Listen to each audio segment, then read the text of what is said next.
So, Tamzin, thank you so much for joining me. I'm really genuinely thrilled to talk to you because you are a bit of a dynamo, aren't you? You are like literally the triple threat. You're the singing, the dancing at Christmas. But Oh, for all my listeners who may not know who Tamzin Outhwaite is, can you just give me like a teeny weeny summary of maybe your potted highlights? career highlights. Yeah. Absolutely, yeah. So I would say I trained in musical theatre and drama, and my first 8 years of my career were in musical theatre, whether it was touring around the country or in the West End. And then I did a couple of bits of telly, and then I got EastEnders. And then from then, what happened was although theatre was my home, EastEnders and 3.5 years learning my trade about how to act on television all happened in front of millions of people. This was in the times when millions of people watched it. And since then, it's been, I would say, really a delightful journey. I mean, it surprises me and delights me still on a daily basis. I still absolutely love it. And I would say I go try and do theatre at least every couple of years because it feeds me and reminds me why I'm an actor. A lot of But actors say that, how they're drawn back to the stage because it feels yeah, that's like where you cut your teeth when you're in acting school, and it's that camaraderie and rehearsal time and that living in the moment. And you just did Abigail's Party, which of course is like a fabulous Mike Lee production. yes.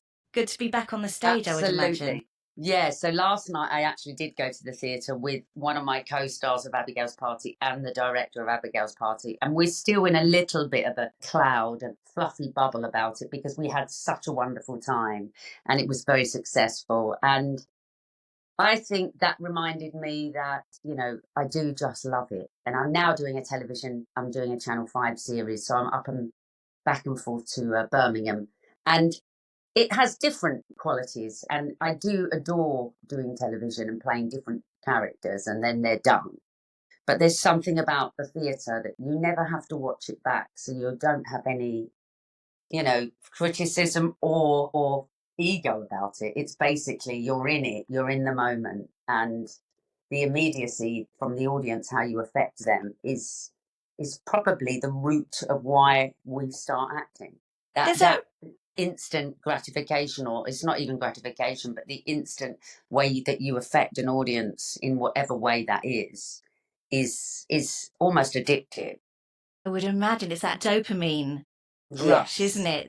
That Yeah. fix, that connection every night could be different. It could be a different part of the play that really gets the reaction Absolutely. unexpectedly. Yeah. Yeah, absolutely. And of course, what we were doing was a comedy that on so many levels was a tragedy as well. And I suppose being like you just said, in that every night, being in the moment every night, some bits hit harder than others for you as a performer, but also for the audience. And yeah, it's just an absolute pleasure to do something that you love doing. I'm not saying every job gives you the same, buzz and dopamine. It doesn't, but generally you can find something in every job that you learn from. You can find a friend on every job that you get inspired by and you inspire. Every transaction as an actor feels important, especially as I get older. Let's talk So about that then, because you just yeah, mentioned friends and friendship. And what I have seen from you is that friendships are incredibly important. And you have bonded and forged friendships with sort of a girl squad, if you like, or a number of girl squads. I really yeah, admire that about you, that those friendships, those relationships are so important. Do you think they've become more important in midlife? without a doubt. I mean, they've always been important, but I don't think that I really knew and acknowledged the power of women until I got older, because it feels like women get more powerful as they get older. So, like the transferring of power from friendships is a wonderful thing. Being able to give that back to your female friends. I mean, I'm just very, very lucky, but also at the moment, because I'm single, I suppose, I have very many male platonic relationships and I have many female friendships. I don't feel like I have time for like romance. Really? because, yeah, because the great loves of my life, I'm so fulfilled by them. My children, my girlfriends, my male friends, my family. I kind of feel like it doesn't feel like anything's missing. And I don't know if I'm just at that stage in my life where uh, a romantic relationship is kind of a bit null and void because I get so much from everything else. I think I heard you say you'd even say no to Brad Pitt at this point. Is that right? Actually, I mean, that was probably when I just become single. No, I'm joking. I mean, I'm just not. I suppose I'm not really looking. I'm just having the best fun, Yeah. and And I you don't. referred to it as lucky. I don't think it is lucky. I think it's get out what you put in with Yeah, friendships. you do. And you get the trust that you earn. So I mean lucky is a lovely way of looking at it, but I really think that, when you spend time, and especially I think in your 40s and 50s, as you become a different kind of woman and you're embracing different kind of challenges, but also possibilities. And I think you do that, don't you? I think you're quite brave in your choices.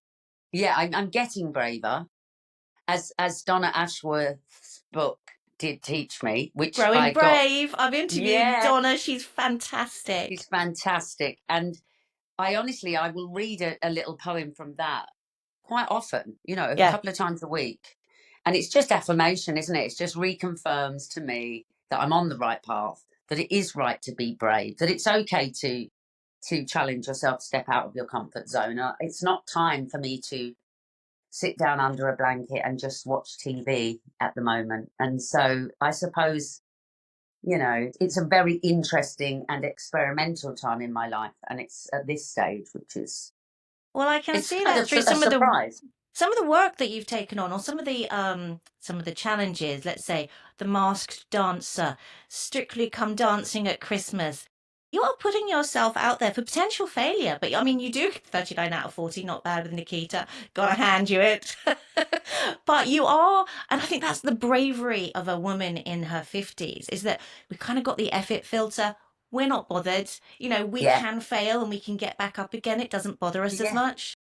And also learning that it's from the failures that you learn. When you work that out, it's like it feels like failing is almost important. Failing at relationships, failing, that's how you learn. You don't learn from being continually successful.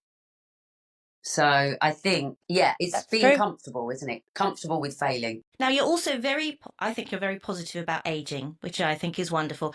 And, there is so much talked about menopause and the symptoms and the bad bits. But I do wish that we could like change that narrative a little bit and flip it, because menopause is one day in your life and then you've got the rest of it, which happens to be really quite long these days, hopefully, if you look This is after it. yourself. Would Yeah. you like to I see mean, it being approached more positively? well, to be honest, when I started going through it, I mean, everybody around me was like, I feel like I'm going crazy. I mean, the symptoms, when you actually looked into it, there were so many symptoms and they all seemed pretty negative, as you say. But then perimenopause goes on for a long time. Menopause, as you said, is a day and then it's done. Now, Mm. it's not done, it's the beginning. For me, it feels like a rebirth, but I had to go through some messy bits to get to the rebirth. So the messy bits were like friends of mine saying, get some HRT before you start getting the rage, before Yes. you start getting the sweat. So I was ahead of the game because of people like Julie Graham and Kate Thornton who called me and said, please do something about it, because I didn't do something about it till I had 3 months of speaking to my partner and my kids or whatever terribly. And it was them that said, and I definitely at the time had a couple of moments with my partner at the time, Tom, and my kids, where they were like, Mum, are you all right? And they were taking the mick out of me. But instead of finding it funny, I'd be like, what? And then I'd start crying. Now I just love it when they take the mickey out of me, because it means they're listening and they love me and they're safe enough to do it. But Yeah. And really, at the time, I was I didn't know why I felt it. The main thing I would describe it as, it was I was spinning a lot of plates, looking after some people, running different little businesses, as well as trying to be a good human, trying to keep fit, trying to stay in the loop work wise. And whereas that had always been just the level of the level of commitment that I had to different things, suddenly I couldn't do it. I couldn't hold the plates. And anybody Overwhelming. coming, yeah, I was overwhelmed by everything. And anybody coming to me with a problem that normally I would have fixed like that, because I suppose a lot of women are fixers for everyone else. And they're in communities and society, we're holding up an awful lot. And generally, you find that it's the woman that's the nucleus of that that's doing that. Absolutely. So when they get to the menopause and they don't have the support, no one knows really how to support them. So everybody around them has to also learn about the menopause. But I That's think, key. You're so right, because it's not just us, it affects our partners and our kids so much. But yeah, it's great that there is much more education and awareness around it, but it's still weirdly, I think, does come as a blow. You said you're kind of surprised that how you I you was felt. I But couldn't believe that I felt so incapable, and I'd felt such a capable human being up till then. I mean, definitely scatty, definitely ADHD, definitely messy, definitely disorganized, but I would still make my deadlines. My kids would be at school, their food, but just the way I did it, my mum was a hippie, and I suppose my route to doing that was always a bit scattered.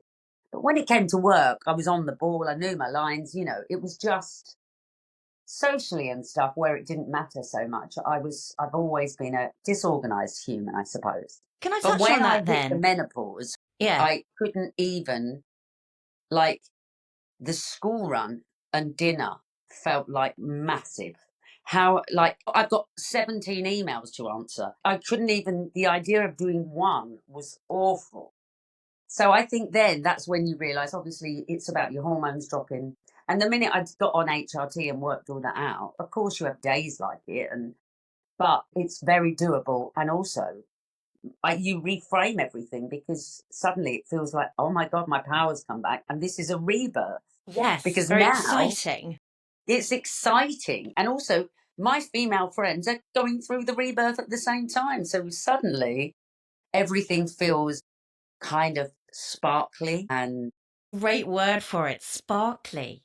Yeah. yeah, Possibility and sparkly. possibility and the hope. And then I felt like I got my ready Brett glow back, because I always felt like somebody that could, and I'd recognize other little ready Brett glows when people's energy was good energy, positive energy. And I felt like I lost that when I started hit perimenopause. But when it starts to come back, it's just a wonderful thing, because it's new as well. Liberating, isn't it? Liberating is a great word. Can I just touch on something that you said about your being so disorganized and scatty? And you mentioned Yeah. neurodiversity and ADHD. One Yeah. thing that I learned fairly recently is that, ADHD exacerbates. If you were never diagnosed with it, so many women in our phase of life suddenly exhibit the signs of ADHD in a much more obvious way. And it's because our estrogen Of is course. down. But I had never realized that. And I think, so many people are like, oh, you think you're ADHD? It's just the menopause. But it can just be, boom, we've got both, you know. Yes. And I think I would love to get that message to women as well, to not feel embarrassed that they miss appointments and they're late and they lose things and all of the things. It could be, the hormonal change, but it could also be undiagnosed ADHD. And it's always worth, like, maybe just going to chat to your doctor about it. I know. I mean, I've got one child that's diagnosed with ADHD, and I often think I've got it, and then I'll meet people who definitely have been diagnosed, and they're like, "Oh, there's no doubt about you," and people recognise it in each other. I think, because you're having a conversation, you can go off that conversation. Two magpies appear. You can thank thank the Lord and whoever, the universe, that the magpies have appeared. You can go off on that tangent about the magpies and your mum and come straight back into that conversation that we were just on, and hit the same point. And I think that's a classic sign, I think. So yeah, I think I notice it. But who knows? I might not actually have it. I might just be, as my dad would say, jumping on a trendy bandwagon. I don't know about that. I think a lot of creative people do display Yeah, I those agree. symptoms as well. And also, I think it is a superpower when you're creating, because you can hyper focus. You can get completely unfocused, but also you can really hyper focus and then almost get obsessed with things to Decision make, making, SOS, emergencies, you're good with all of those things. yeah. I want to get back into sort of the friendship thing because I think that your bonds with women, I think, really lead into perhaps you're very well known for being advocate for women, for campaigning towards mental health, for really, really supporting women. You're a woman that walks the walk, doesn't just talk the talk, and I really admire that about you. Can you tell me? Is there something about your life? What is it that drives you towards just helping other women all the time? Do you know what? I feel like when my mum died, which is now 6 years ago, 6 years ago, we were 7 in April, and when my mum died, I felt like I was given a superpower to take over from her. And it sounds ridiculous, but spiritually, I feel like I'm morphing into her or trying because she was an incredible human. And she was very much about helping other people, whether it was a man, woman, child, whoever. It was something in her that I think she knew she did it well and she was appreciated by people that she helped. And watching that and then experiencing the wave of grief that so many people that I don't know also went through. People that she helped get a mortgage, people that she helped when they were homeless, people that she helped that were a refugee. So there was something in her that naturally was very kind and empathetic. And the empathy that she had, I think I've always had. But it's almost like since she left us physically, I feel like spiritually, I've had a rebirth myself. And I often think, is that because my mum's just guiding me in the Yeah. right way? Or is it something that's happened to me just because of age? But I think I'm a very open person because I'm in a phase of my life where that's the only way that I can live.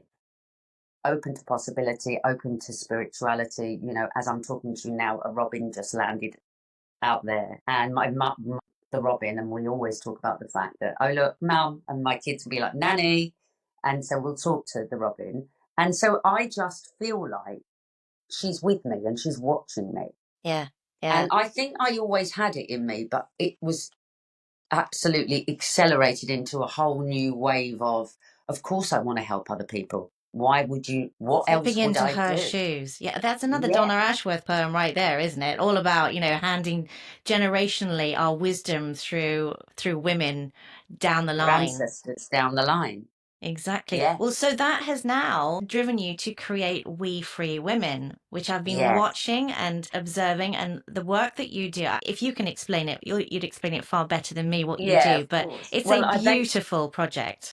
yeah, it's a CIC, which is basically a community interest company. And so it's completely non-profit. And the first one, I financed myself and we did it in my home.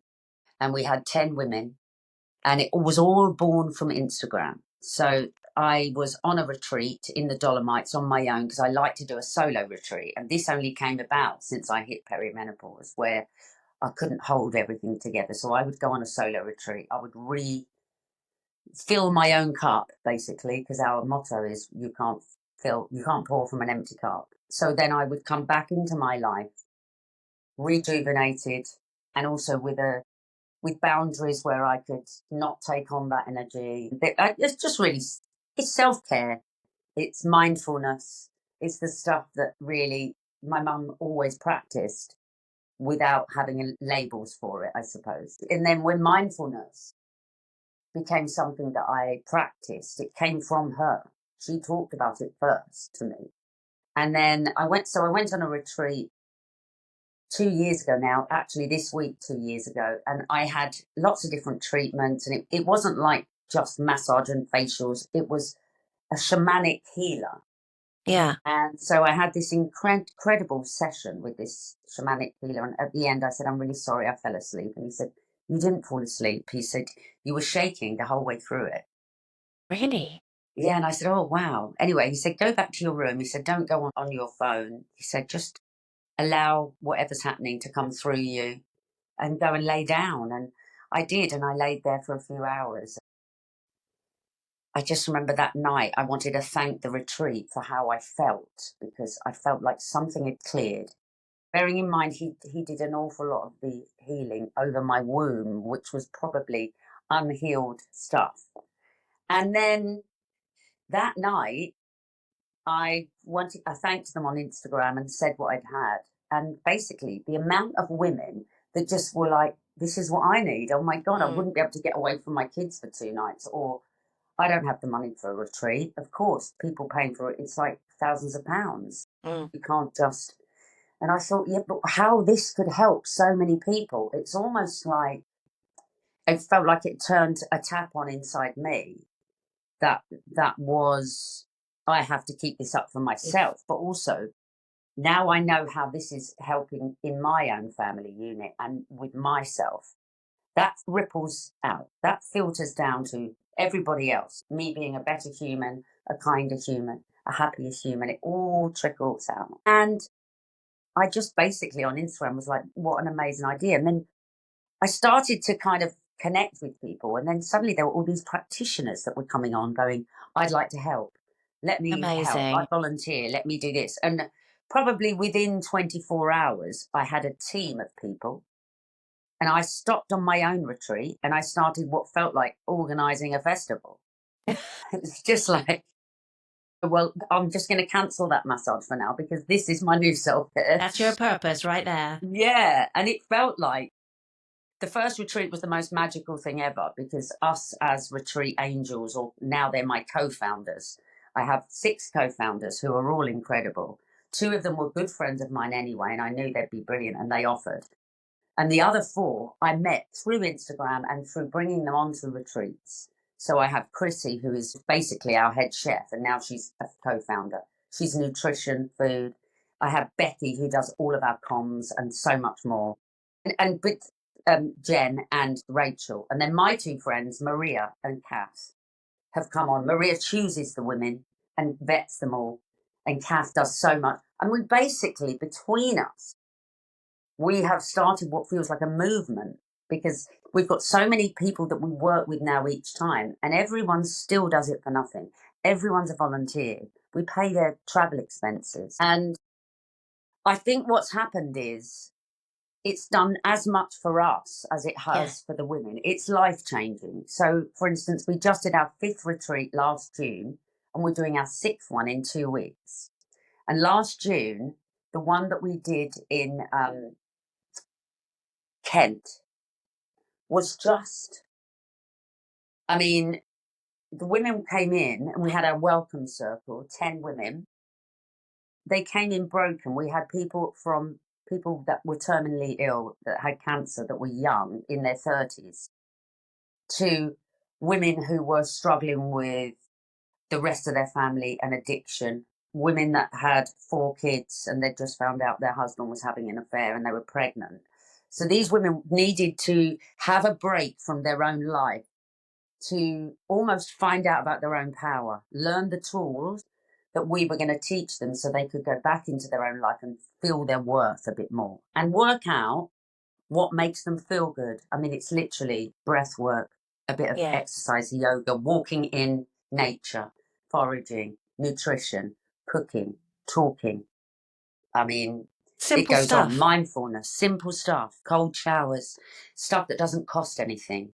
That's really important, Tamzin, that you say that because I see that a lot in what you're doing. It's something that all women can do if they find the time and they Yeah, work out how, they can use these completely free resources, air, nature, water. yeah, We can all access that, but we forget to let ourselves and to give ourselves the time to do it. yes. I mean, we had women that arrived that said, I don't think I've taken a deep breath for years, because it's almost like they were holding their breath whilst holding it up for everyone else. And then they would hit perimenopause and they couldn't.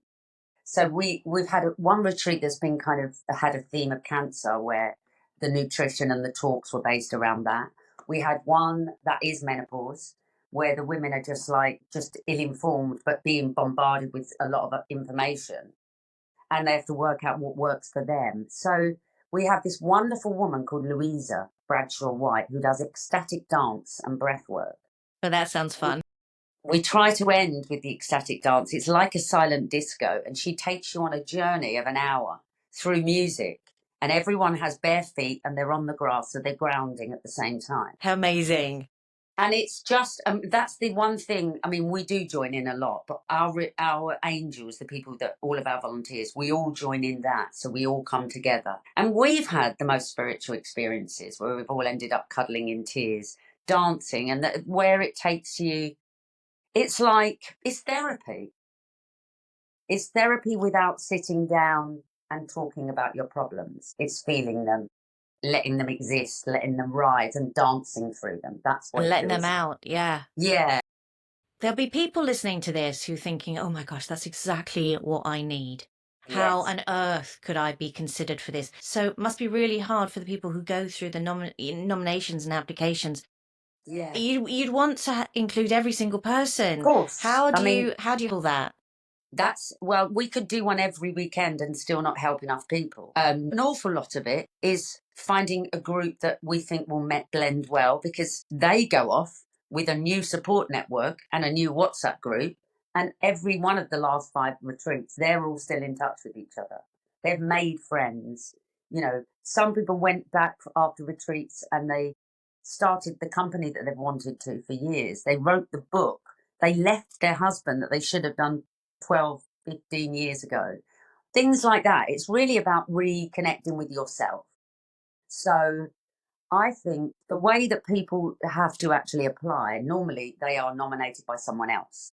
So someone's sister, someone's mum. We've often had a sister nominate their sister, and we've worked out that actually they both should come, and they've come and shared a room and gone through it together. And we work retreat by retreat. So it's not like we've got plans ahead. We have to be really flow like water because things change all the time and some people can't make it and we all have families and our own jobs. And so this next one, for instance, Maria has just chosen the women and we have a database now of an awful lot of women and we're trying to go to different areas, and then being a community interest company, we're trying to use practitioners in each area so that you form Oh, a that's network for great. them. So then when we leave Somerset, there's a little network that we've created in bringing people together with of yoga teachers and people and nutritionists and So you're masseurs. creating these pockets all over the country, and Yeah. women are finding their tribes that once they leave, they've still got that support ongoing Yes. potentially for years, new friends that they've That's made. exactly it. And I mean, we've all been in tears reading messages at times where, because we come off like we have mental health, Joe and Hannah. We have these mental health experts who are incredible that come onto the retreats too, that support them if anything comes up. And they've become really solid members of the team as well. And so sometimes we'll get forwarded a message that's come from one of the groups that's, a year ago. And they're still The ball thanking keeps us. on rolling, doesn't it? Because Yes, you're yes, creating the momentum and you're creating the ripples that are going out. They'll tell a friend, you should look after yourself, try more self care, carve out time for yourself. So, what you're doing has this enormous ripple effect. exactly. It's the ripple effect.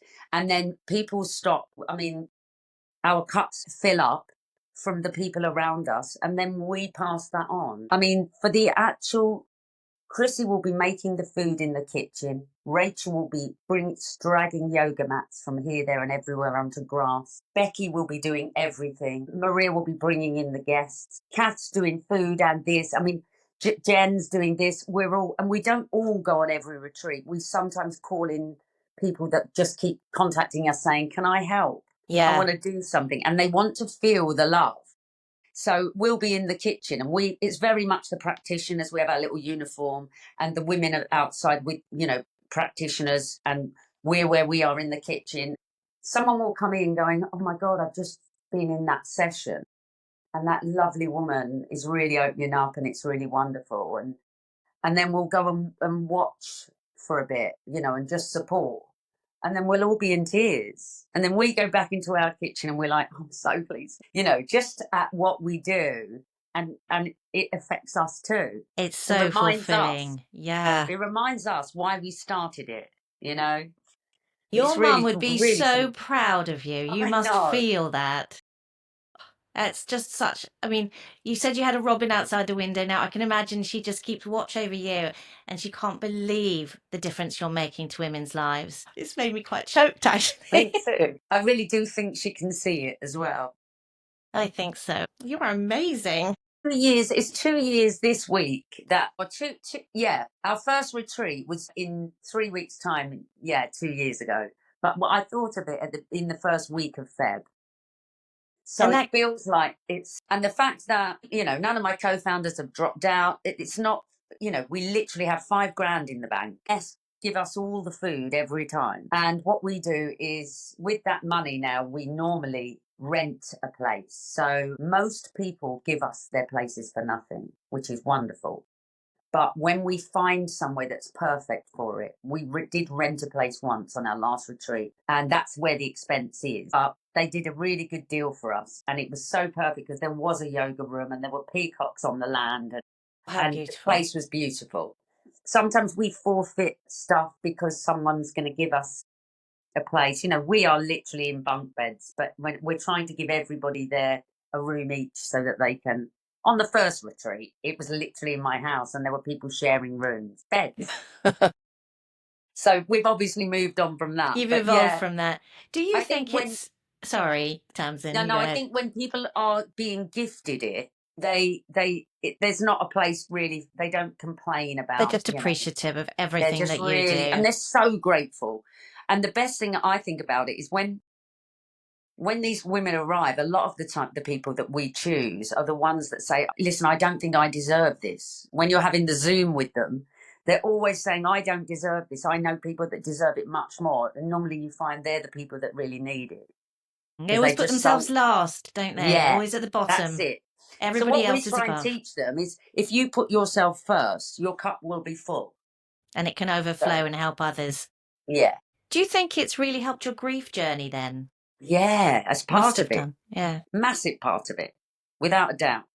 Because also I've been in situations doing breath work or where I've felt her presence. So without a doubt, yeah, I do feel her around me. And I'm very lucky because each and every one of my co-founders is, I mean, we've trauma bonded in some, when I say trauma bonded, I mean like we've seen and been through things all together. That means the friendship is kind of on a different level. Yeah. Yeah, I I can suppose it's imagine. like when I did Freeze the Fear, I did this thing with Wim Hof in the Dolomites. And Gabby Logan and I, we all shared a massive tent for 3 weeks. And Gabby Logan and I hit a different level of friendship because we all did this breath work and she felt my mum. I didn't know her. And she came over to me at the end and went, your mum's here. That's And we were all incredible. in this breath works. And a lot of people were crying or going through things. And she just came over and she held me and she went, your mum's here. And I said, I know. And she just went, makes me tear up now. That's beautiful, though. And she said, she just wants you to know she loves you so much. And I was like, oh my God. And afterwards, she did her interview and she said, I don't know Tamsin's mum. I've never met her. I don't know Tamsin. She said, but that was, and she had a brother that died. And I think she's open. She's an open human. But I don't think she's ever experienced anything like that before.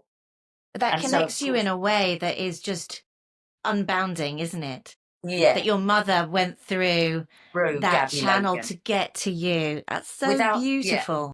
it is beautiful. And also, my mum was Italian and we were in the Italian mountains. How So, perfect. Perfect. yeah, yeah. So I definitely feel like, yeah, the grief journey is everything I'm doing is helping the grief journey. I mean, it doesn't end the grief journey. I think for anyone going through grief that, it's a real roller coaster. It can hit you in the face when you're in the supermarket and you see her Yeah, favorite biscuits, or like today, there can just be moments when you see a robin and it's like a punch, isn't it? A punch yeah, to the gut, or just yeah. like a powerful feeling that It comes feels over you. powerful to me now. It feels powerful, but you kind of have to flip your own narrative a little bit. You have to help that along because I think it's very easy for grief to just be dark and sad. And actually, it's not. There's so many other elements to grief, which are, the powerful. Watching, like knowing that my mum is guiding and helping more than just me is really comforting. Yeah, you're channeling that grief into something so purposeful that you can't Yeah. fail to have your heart full and to help it, you carry on your journey. Yeah. As I said, without doubt, she would be amazingly proud of you. Yeah. Well, I know that people listening to this, not only that will there be people who would love to be on those retreats, but they'd Yes. love to help. So how can they help, either So, financially or offering their services? I don't want yeah, you I to be mean, we all, overwhelmed, but you'll no, probably we never turn down help, really. We always need it at some stage. So if you go onto the website, which is www.wefreewomen.org, on that website, there is a donate button, there is a volunteer button, and there's also how to nominate someone you think deserves it. Generally, we're trying to be guided towards women that can't actually afford it, because I think it's those women that they never get a chance to go on a retreat. And it changed my life going on retreats, without a doubt. So if we can find women that financially are struggling, that is the first thing, I think. Everything after that, I mean, I've got lots of people that come to me and say, I can afford it. I know I'm not financially, but I want to experience a We Free Women retreat, because all of those testimonials of it's changed my life.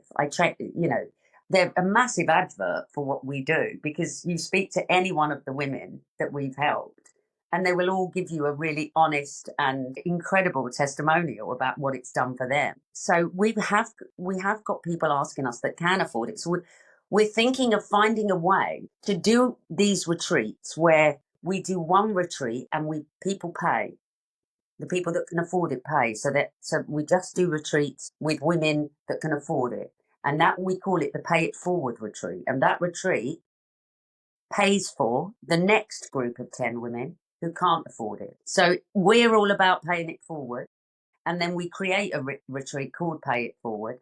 And instead of, because it's non-profit, instead of that obviously coming into We Free Women, it just goes straight onto the next retreat and we help another 10 women. So it helps the soul of the women that can afford it, and it makes them feel like they're doing something. And that's what we are. We're a revolving door of helping women. But also, the best thing about it is our very first retreat, they came up with a great idea, because we're always still moving and evolving. And the first retreat, the 10 women, they were so enamored by the amount of love they were receiving that they said, can we please volunteer on the next one? Can we volunteer so that we become the angels? And we said, it's a great idea, but I think mixing people that we've helped, bringing them into the kitchen or whatever, might be a bit tricky. they need to have And their also, own journey, don't they? You don't need to be yeah, told what's coming or how to react or exactly, any of yeah. those things. And also, there is something about keeping their anonymity is very important. Like when we're posting pictures of everything, we don't show them, because some people went there in confidence, and secret, and didn't tell people, but they knew they needed it.